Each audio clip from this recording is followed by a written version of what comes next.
Juan tenía 3 años cuando murió en medio de una balacera de un operativo montonero.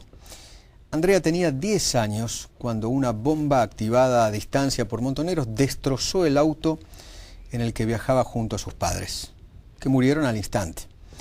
Mario Alper tenía 3 hijos y una fábrica cuando un comando lo acribilló a tiros delante de su hijo.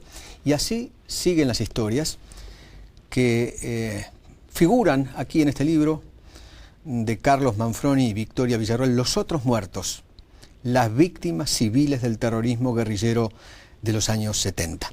Victoria, gracias por venir. Gracias, Eduardo, por invitarme. ¿Cuántas historias tiene este libro? El libro tiene 13 historias y en la segunda parte del libro está publicada por primera vez en Argentina la lista de víctimas secuestradas, asesinadas y heridas bajo una investigación que realizó la asociación que integramos con Carlos Manfroni, CELTIB, una investigación histórica que nos demandó 5 años, en la cual relevamos solo material público para construir esa historia. Para construir esa lista, perdón. Y las historias son 13 historias de distintos sectores de la sociedad. Vas a encontrar, por ejemplo, un gremialista del peronismo. Rucci. Vas a encontrar un político radical, que era Morroy. Vas a encontrar la historia de un militar, el teniente Gambandé. También vas a encontrar la historia del brigadier Longinotti, que estaba retirado y lo fueron a asesinar en su casa. Distintas historias de distintos sectores de la sociedad que muestran que la agresión del terrorismo en los 70 fue masiva y a toda la ciudadanía. Estas víctimas, ¿cuántas víctimas son? Las víctimas nosotros relevamos desde el 69 al 79, es decir, nos situamos en ese periodo porque podíamos atribuirle a una organización terrorista la comisión del hecho. Y eso arrojó que hay 17.382 personas sin derechos humanos, cuyas vidas fueron modificadas, algunos fueron asesinados, otros fueron heridos, otros fueron secuestrados, algunos estaban en aviones en vuelo cuando fueron secuestrados, por ejemplo, por montoneros. Es decir, ciudadanos inocentes que en ese periodo de tiempo, del 69 al 79, fueron agredidos salvajemente, principalmente por montoneros y el Ejército Revolucionario del Pueblo. Ustedes solo se citan en montoneros, no en ERP, por ejemplo. No, también hay víctimas de ERP. Okay. Por ejemplo, está el teniente Gambandé, que fue uno de los militares que fueron asesinados en la represalia del ERP en el año 74. Un militar de 24 años que fue asesinado a la salida de su casa. 74. Así es. O sea, periodo democrático. La mayoría de los atentados terroristas, y eso es lo que demostró la investigación, que demolió uno de los mitos que hemos tenido hasta el presente, es que la mayoría de los atentados terroristas se cometieron en democracia. Es decir, no había una dictadura. Estaban combatiendo abiertamente contra la democracia de Cámpora, Lastiri, Perón y Martínez de Perón. Estos civiles, ¿cuántos dijiste? Son 17.382 personas entre civiles y no combatientes. Es decir, hay militares o policías, pero fueron agredidos en la intimidad de sus casas, mientras estaban desarmados. Es decir, no tomamos a los militares del Monte Tucumano. ¿Cuáles otros mitos vos crees que hay que derribar? ¿Cuáles son los mitos? Principalmente creo que uno de los mitos más perversos es haberle dicho a la sociedad que estas personas eran jóvenes idealistas. Los montoneros. Los montoneros y el ERP. Ningún ideal... Eran jóvenes asesinos. Exactamente. Claro. Ningún ideal se defiende asesinando inocentes. Claro. Ningún ideal, ningún mundo mejor vos lo cambiás poniendo un coche bomba en plena capital federal. Y sin embargo, ese mito romántico ha persistido principalmente en estos 33 años de democracia, donde a estas víctimas se las barrió debajo de la alfombra. No hay rastro de ellas. Ahora, aquellos que critican a Manfroni y a usted, por ejemplo, o a todos aquellos que defienden esta teoría de las víctimas, de las otras víctimas, es que ustedes apoyan a los genocidas. Esto no es así. Nosotros somos una asociación exclusivamente dedicada a la atención de las víctimas del terrorismo, como sucede en otros países del mundo. De hecho, una cosa que también es perversa en nuestro país es que cuando la víctima aparece, inevitablemente se le pide o que haga un mea culpa o que justifique su limpieza, su pureza respecto de lo ocurrido en la década del 70. Eso no se le pide, por ejemplo, a las víctimas de la ETA. A nadie se le ocurriría en España decirle a una víctima de la ETA que antes de contar su historia haga un repudio contra las GAL. A nadie se le ocurriría. O las víctimas de la FARC, por ejemplo. Exactamente. Claro. Primero, ¿por qué? Porque la víctima es inocente. Segundo, lo que demuestra el libro es que la mayoría de las víctimas, además de ser civiles o no combatientes, no eran parte del Estado, en su inmensa mayoría. Por ende, todo lo que ocurrió antes del 76 y luego del golpe del gobierno de facto, la realidad es que las víctimas no tuvieron posibilidad alguna de dirimir eso, ni de traccionar, ni siquiera pidiendo justicia para ellas mismas. O sea, del 76 al 79, digamos, entramos en el periodo nefasto de la dictadura militar. Del 76 al 79, ¿se sabe cuántas víctimas hubo del terrorismo? Bueno, las víctimas del terrorismo están discriminadas por año. En el libro vas a encontrar año por año y delito por delito cuánta cantidad de víctimas hubo. Allí hay un cuadro, si querés te lo muestro, pero hay un cuadro donde te explica cada delito cuánta cantidad de víctimas había ocasionado. Y esto permite conocer cómo el terrorismo agredió, principalmente en los años de democracia. Aquí está el cuadro. Ok, este es. Exacto. A ver si lo podemos mostrar aquí. Víctimas por delito. Amenazas, atentados, bombas, copamientos, extorsiones, heridos, muertos. Eso es privación ilegítima de la libertad. Pil. Robos, secuestros, ataques, daños colaterales. ¿Qué son los daños colaterales? Daños colaterales a veces son circunstancias en las cuales, si bien se dirigían hacia una víctima, por ejemplo, ante la explosión de una bomba, una casa resultaba afectada en forma menor, pero obviamente ocasionaba daños para un ciudadano inocente. El daño colateral está más dirigido a eso. Nosotros no hacemos disquisición, porque en el mundo no se hace, respecto de la víctima directa o indirecta. Claro. Para nosotros es lo mismo, la víctima que fue elegida especialmente para ser asesinada, como Arturo Morroig, y la víctima que muere en un coche bomba accidentalmente. Mostrame esto. A ver, vení acá. Hubo 3 muertos por el atentado, una, la hija de Lambruschini. Así es. Aquí también hubo daños colaterales, lo que ustedes llaman. Una señora mayor, ¿no? De 80 y pico de años que murió. En ese atentado, el diario titula 3 muertos. En realidad hubo 2 muertos y un herido que estuvo muy grave durante bastante cantidad de tiempo y finalmente sobrevivió y se exilió. Sobre él se cuenta la historia, justo de ese capítulo trata sobre este herido. ¿Y cómo es? Se llama Ricardo Álvarez, perdón. Era un estudiante de 25 años que vivía en el edificio de al lado de los Lambruschini. Y cuando explota la bomba, como la bomba explota a la madrugada, explota a la 1 de la noche. Estaban todos durmiendo. Estaban todos durmiendo, él estaba durmiendo, tenía que ir a la facultad al día siguiente, estudiaba ingeniería, y cuando explota la bomba, él cae con su cama desde el 3er piso hasta la planta baja.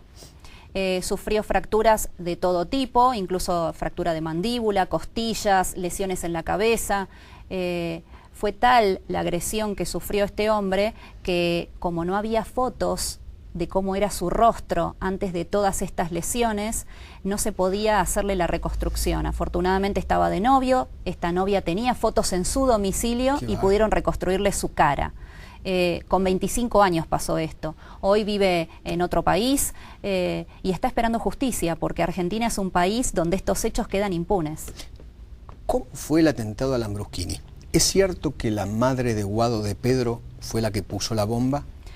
Mira, las versiones indican que ella participó del comando que armó la operación. La operación constó de 2 personas, que fueron 2 hombres, que fueron a un departamento que estaba desocupado en el edificio de al lado de la familia Lambruschini. Estos 2 hombres se hicieron pasar por policías, le dijeron a la dueña del departamento que tenían que hacer una investigación por el tema de narcóticos y que necesitaban ver el departamento porque el inquilino anterior estaba relacionado con el tema del narcotráfico. Ingresan al departamento, se quedan por varias horas y allí depositan la bomba. Este edificio... ¿La bomba no la pusieron debajo de la cama entonces? No, la bomba debajo de la cama es el caso Cardoso. Cardoso. Cardoso, que es en el año 76. Ok, después vamos a eso. Entonces, Lambruschini entonces pone la bomba al lado. Entonces ponen la bomba en el edificio de al lado. Okay. Los edificios no tenían la numeración de pisos en la misma altura. Entonces ellos se fueron al 2.º piso y ese lindaba con el 3er piso, que era el departamento de los Lambruschini. Perfecto. Depositan la bomba, una bomba realmente muy poderosa en términos de explosivo, terminan de hacer su supuesta investigación respecto del departamento y a las horas lo abandonan. Y luego la bomba se detona a las horas, es decir, mientras ya estaban durmiendo. Es decir, la intención de los terroristas fue asesinar a la mayor cantidad posible de personas. De hecho, muere Paula Lambruschini, que era la habitación que lindaba con el edificio de al lado, pero Paula además tenía 15 años, ¿no? 15 años. Y además muere la vecina que estaba en el piso de abajo del edificio donde se deposita la bomba, que se llamaba Margarita Obarrio de Vila. Una señora de 80 años que también murió mientras estaba durmiendo. Hubo más de 10 heridos, destrozos en los 2 edificios. Los 2 edificios debieron demolerse al poco tiempo porque los daños estructurales eran muchos. Hubo daños en toda la cuadra, rotura de vidrios, rotura de puertas. No hubo más heridos porque había todavía vacaciones de invierno. Vicky, entonces, la mamá de Guado de Pedro, que era uno de los hijos directos de Cristina Fernández de Kirchner, esa mamá fue la que participó de ese atentado. Nosotros no tenemos información fidedigna de que ella haya participado, pero quiero decirte algo, nosotros somos ciudadanos comunes, entonces ¿cómo vamos a tener esa información? Acá es el Estado el que tiene que investigar y probablemente lo que era la ex-CIDE tenga sí esa información. Hay una realidad que es indubitable. A lo largo de estos años, Guado de Pedro no ha dado mayores explicaciones de este tema. Por supuesto, él no es responsable de lo que puede haber hecho su madre, pero sí uno espera que él tenga, si él tiene una información mayor que la que puede tener cualquier ciudadano, que él le cuente al pueblo argentino si realmente su madre participó o no en este atentado. Esta versión de que la madre de Guado de Pedro ha participado la han repetido infinidad de personas y periodistas, incluso otros periodistas han dado cuenta de esto. Estimo que tendrán una información que nosotros no tenemos al día de hoy. Se las indica como responsable, pero no tenemos las pruebas. ¿Lo de Cardoso, debajo de la cama? Lo de Cardoso, bueno, el general Cardoso era el jefe de policía, de la Policía Federal, vivía en el barrio de Belgrano, en plena capital federal. Tenía 3 hijos, su hija mayor iba al último año del secundario cuando comienza a hacerse amiga de una chica que se llamaba Ana María González, de 18 años como ella. Se hicieron amigas y eso permitió que esta chica, Ana María González, ingresara al domicilio de los Cardoso. De esa manera pudo conocer cómo era el departamento. Esta chica era montonera. Era miembro de Montoneros. Se hizo amiga a propósito para infiltrarse. Exactamente. Okay. Lo cual te da también, y acá quiero hacer una salvedad sobre esta historia, se utilizaban adolescentes o niños. Sí, claro. Está documentado que, por ejemplo, el ERP utilizó niños de 12 años para combatir en el monte. ¿En serio? Como la ñata Monasterio, que murió a los 12 años y portaba un fal y disparaba en el monte tucumano. Nadie respondió por estos crímenes, nadie respondió por la utilización de niños y adolescentes para combatir. Bueno, yendo a la historia de los Cardoso, esta terrorista se hace amiga de la hija mayor, ingresa al domicilio, estudia el domicilio, digamos la ubicación de los dormitorios. Hace la inteligencia. Exactamente. Avisa a la estructura de Montoneros que ha logrado la confianza de esta familia para ingresar y salir del domicilio, y un día lleva una bomba en una cajita de perfume y pide ir al baño, y en un momento en el que están distraídos, ella supuestamente estaba en el baño y en realidad estaba en el dormitorio de los padres de su amiga, depositando esta bomba debajo de la cama de los padres de su amiga. Depositó la bomba y salió del dormitorio, pero luego regresó porque se dio cuenta que no estaba bien ubicada la bomba. Regresó y la ubicó debajo del lugar donde el general Cardoso dormía y apoyaba la cabeza, o sea, debajo de la zona de la almohada. Allí dejó la bomba detonó a las horas, el general Cardoso murió inmediatamente, su esposa resultó con gravísimas heridas, de hecho luego quedó sorda. La pared del dormitorio de sus padres cayó sobre el dormitorio de sus hijas, la hija menor resultó herida, y la paradoja es que ese crimen, si bien la terrorista un año después murió en un enfrentamiento en el cual logró matar a un policía, si bien ella falleció, nadie respondió por este crimen de todos aquellos que orquestaron la operación, Claro. porque no era una menor de 18 años poniendo una bomba. Claro. Detrás de ella había adultos que son los que le prepararon Los autores la intelectuales. forma. Exactamente. Claro. 2 minutos, ya venimos.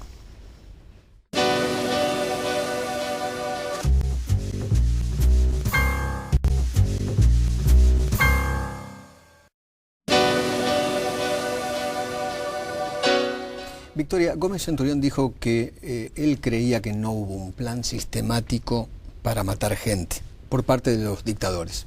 ¿Ustedes qué opinan? Mira, yo creo que hubo un plan sistemático tanto de un lado como del otro. Negar eso es negar la historia misma.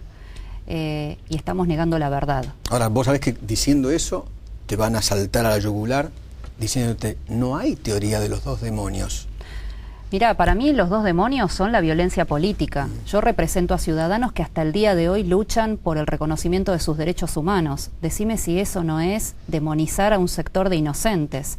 Con lo cual hubo acciones armadas de un grado, de una envergadura por parte de los terroristas, que hasta incluso negar que hubo guerra cuando los mismos terroristas lo decían es algo que para mí es inentendible. Solamente mirando la prensa de aquellos años, los distintos diarios, elijas el que elijas. Los partes de Montonero, ellos llamaban ejército montonero. Exactamente. Y tenían uniformes de militares. A mí también me resulta extraño que hasta el día de hoy no respondan las autoridades políticas en democracia. En democracia hubo desaparecidos, en democracia también se violaron los derechos humanos y sin embargo hasta el día de hoy se protege a este sector. Entonces, si no hablamos de los 70 descarnadamente y asumiendo la verdad aunque no nos guste, difícilmente podamos llegar a hablar y a tener un debate serio entre adultos. ¿Y qué te pasa, Victoria, cuando ves a un Anguita, Eduardo Anguita, un arpiano que estuvo preso por matar, y él mismo reconoció, creo que en las últimas horas, que él mató, secuestró, o cuando ves un Berbisky, por ejemplo, escribir? Y la verdad me repugna profundamente que personas que integraron organizaciones que cometieron actos de terrorismo no estén pagando por sus crímenes, que sean adalides de la prensa, de los derechos humanos, del ámbito educativo, del ámbito artístico. Realmente me gustaría que Argentina le permitiera a las víctimas del terrorismo el ejercicio de la justicia, es decir, que el Poder Judicial fuera realmente independiente y juzgara a estas personas, tal como está juzgando a los agentes del Estado que han violado los derechos humanos. Me gustaría paridad, no sentir que estas personas son ciudadanos de segunda. Yo lo que noto es que tanto las víctimas de un lado como del otro, lo que piden es lo mismo, memoria, justicia, ¿no? Así es. Las víctimas del terrorismo, igual que las víctimas del terrorismo de cualquier parte del mundo, piden verdad, justicia y reparación. Claro. Aquí la memoria ha sido un derecho veleidoso, solamente tiene derecho una parte de la población a la memoria. Hace pocos días murió Todorov y él fue muy crítico de esto. El filósofo. Exactamente, el filósofo nacionalizado francés. Y él fue muy crítico de lo que vio aquí en la ESMA, donde solamente estaba mencionada una parte de la historia. Difícilmente podamos conocer la historia y el pueblo argentino pueda superar esta historia dolorosa si no la hablamos con todas sus partes, con todos sus claroscuros, no diciendo solamente lo que nos conviene. El 24 de marzo, ¿qué te gustaría que ocurra? El 24 de marzo es una fecha muy dolorosa para las víctimas del terrorismo porque desde hace más de 10 años es la fecha en la cual un sector que está relacionado con la comisión de las agresiones que sufrieron festeja, celebra, recuerda, se homenajea e ignora a todos estos inocentes. A mí lo que me gustaría es que se recordara a las víctimas del terrorismo, que se dijera que en Argentina hubo 15 organizaciones terroristas. ¿Vos crees que el 24 es una fecha de terroristas? Para mí es una fecha en la cual la memoria perdió la memoria. Es una fecha en la cual solo algunos tienen derecho a recordar. Para mí no es una fecha alegre. Yo soy abogada, estoy todo el tiempo relacionada con cuestiones de derechos humanos. Para mí el corte de lo que es el devenir constitucional de un país, para mí no es una fecha ni para festejar ni para emocionarse. Creo que una fecha hubiera sido el 10 de diciembre, que además de ser la reapertura del proceso democrático en 10 nuestro de diciembre país... del 83, claro. Exacto, claro. es el Día de los Derechos Humanos. Claro. Entonces, para mí, una fecha en realidad sería esa. Yo no la siento propia esa fecha. No la sentís propia. Y te da la sensación que es la fecha de una parte de la sociedad. De una parte de la sociedad. Toda. No hay espacio para las víctimas del terrorismo en la Plaza de Mayo. Si nosotros fuéramos, seríamos agredidos o se consideraría una provocación. La grieta está ahí. Yo insisto con esto, ¿no? Que una gran parte de la sociedad, no sé si gran parte, una parte de la sociedad, considera que lo que ustedes representan es una defensa de los genocidas del 76 al 83.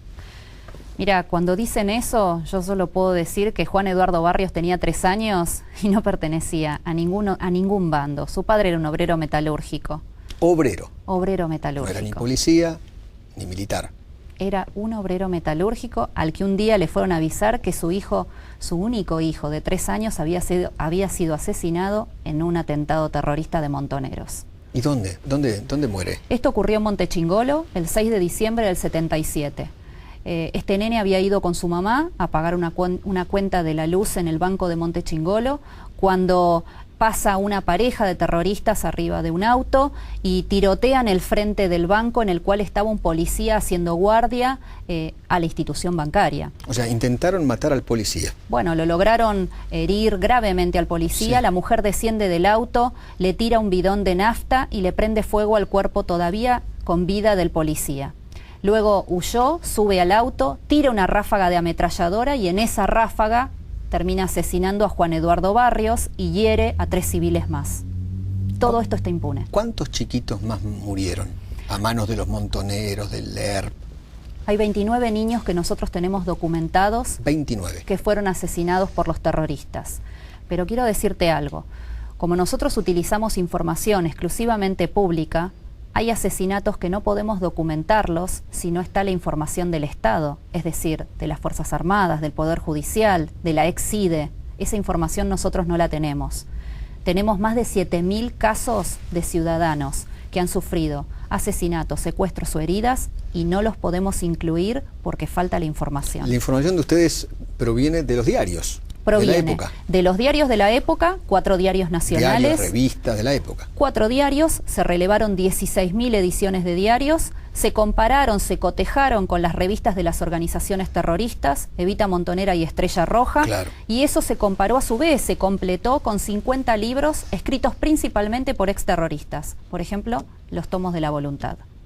Toda esa información arrojó que haya 17.382 personas. Yo les pregunto a los que justifican esa posición de que nosotros tenemos que ver con el gobierno militar. ¿Qué tiene que ver con el gobierno militar el civil o incluso el militar asesinado en su domicilio, totalmente desprovisto de defensa, en forma alevosa, a la sorpresa, o sea, sin ningún tipo de posibilidad de poder repeler eso? Acá lo que tenemos que entender es que acá hay un sector que está usufructuando la memoria. Y en tanto y en cuanto no se digan las cosas con veracidad, estamos atrapados en esta dialéctica. Victoria, ¿ustedes están hablando con el gobierno, el actual gobierno? ¿Están buscando algún tipo de reparación para todas estas víctimas? Digo, reparación económica, ¿no? Nosotros hemos sido recibidos por el secretario de Derechos Humanos en algunas oportunidades, Claudio Abruj, pero lamentablemente no hemos podido avanzar porque la presión de los organismos de derechos humanos es tan fuerte por repudiar nuestra presencia, repudiar nuestro reclamo, por seguirnos negando los derechos humanos, que hasta ahora el gobierno no nos ha concedido absolutamente nada. Pero estamos en la misma situación. ¿Esos sectores de derechos humanos representan a montoneros? Mirá, ¿a terroristas? En el caso puntual de aquellos que nos repudiaron la primera vez que fuimos recibidos por Claudio Abruj, se expresó Estela de Carlotto. Estela de Carlotto tuvo una hija que era combatiente de Montoneros. Por supuesto, respeto su dolor, pero me gustaría que respetaran el nuestro. Combatiente. Participante de hechos violentos. De Montoneros. A ver, hagamos una salvedad. Vos podés juntar dinero para una organización terrorista. Sos tan terrorista como el que va y pone la bomba. Sos tan terrorista como el que idea la operación y tan terrorista como el que participa en la difusión. ¿La hija de Estela de Carlotto qué rol cumplía en Montoneros? Era combatiente. ¿Combatiente? Sí, su nombre de guerra era Rita. y está comprobado que ha matado a alguien.